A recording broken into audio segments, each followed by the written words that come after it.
misjudged endeavor could mean exhaustion, and exhaustion invariably meant death. Some months ago, Nikolai Ivanovich, a neighbor and friend, had embarked on a desperate raid upon a state granary. He had not returned. The next morning, Nikolai's wife and Oksana had gone looking for him. They'd found his body by the roadside, lying on his back, a skeletal body with an arched, stretched stomach, his belly pregnant with the uncooked grain he'd swallowed in his dying moments. The wife had wept while Oksana removed the remaining grain from his pockets, dividing it between them. On their return to the village, Nikolai's wife had told everyone the news. Instead of being pitied, she'd been envied. All anyone could think about were the handfuls of grain she possessed. Oksana had thought her an honest fool. She'd put them both in danger. Her recollections were interrupted by the sound of someone running. No one ran unless there was important news. She stood up, fearful. Pavel burst into the room and breathlessly announced, "Mother, I saw a cat." She stepped forward and gripped her son's hands. She had to be sure he wasn't imagining things. Hunger could play tricks. But his face showed no sign of delirium. His eyes were sharp, his expression serious. He was only 10 years old, and already he was a man. Circumstances demanded that he forego his childhood. His father was almost certainly dead. If not dead, then dead to them. He'd set off toward the city of Kiev in the hope of bringing back food. He'd never returned, and Pavel understood, without needing to be told or consoled, that his father would never return.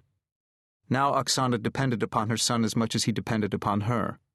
They were partners, and Pavel had sworn aloud that he'd succeed where his father had failed. He'd make sure his family stayed alive. Oksana touched her son's cheek. "Can you catch it?" He smiled, proud. "If I had a bone." The pond was frozen. Oksana rooted through the snow to find a rock. Concerned that the sound would attract attention, she wrapped the rock in her shawl, muffling the noise as she punctured a small hole in the ice. She put the rock down. Bracing herself for the black, freezing water, she reached in, gasping at the cold. With only seconds before her arm would become numb, she moved quickly. Her hand touched the bottom and clutched nothing but silt. Where was it? Panicking, she leaned down, submerging all of her arms, searching left and right, losing all feeling in her hand. Her fingers brushed glass. Relieved, she took hold of the bottle and pulled it out. Her skin had turned shades of blue, as though she'd been punched. That didn't concern her. She'd found what she was looking for, a bottle sealed shut with tar. She wiped away the layer of silt on the side and peered at the contents. Inside was a collection of small bones. Returning to the house, she found that Pavel had stoked the fire. She warmed the seal over the flames, tar dripping onto the embers in sticky globs. While they waited, Pavel noticed her bluish skin and rubbed her arm, restoring the circulation, ever attentive to her needs. With the tar melted, she tipped the bottle upside down and shook. Several bones snagged on the rim. She pulled them free, offering them to her son.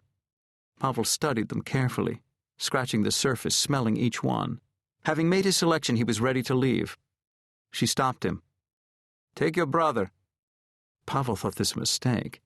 His younger brother was clumsy and slow. And anyway, the cat belonged to him. He'd seen it, he'd catch it. It would be his victory. His mother pressed a second bone into his hand. "Take Andrei." Andrei was nearly 8 years old, and he loved his older brother very much. Rarely going outside, he spent most of his time in the back room where the three of them slept, playing with a pack of cards.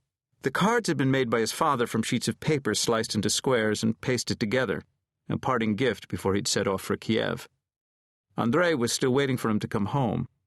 No one had told Andrei to expect anything different. Whenever he missed his father, which was often, he'd deal the cards on the floor, tirelessly playing patience. He was sure if he could just finish the pack, then his father would come back. Wasn't that why he'd given him the cards before he left? Of course, Andrei preferred playing with his brother, but Pavel no longer had time for games. He was always busy helping their mother and only ever played at night just before they got into bed. Pavel entered the room. Andrei smiled, hoping he was ready to play a hand, but his brother crouched down and swept the cards together. "Put these away. We're going out. Where are your lapte?" Understanding the question as an order, Andrei crawled under the bed to retrieve his lapte, 2 strips cut from a tractor tire and a pile of rags which, when bound together with string, served as a pair of makeshift boots. Pavel helped tie them tightly, explaining that tonight they had a chance of eating meat.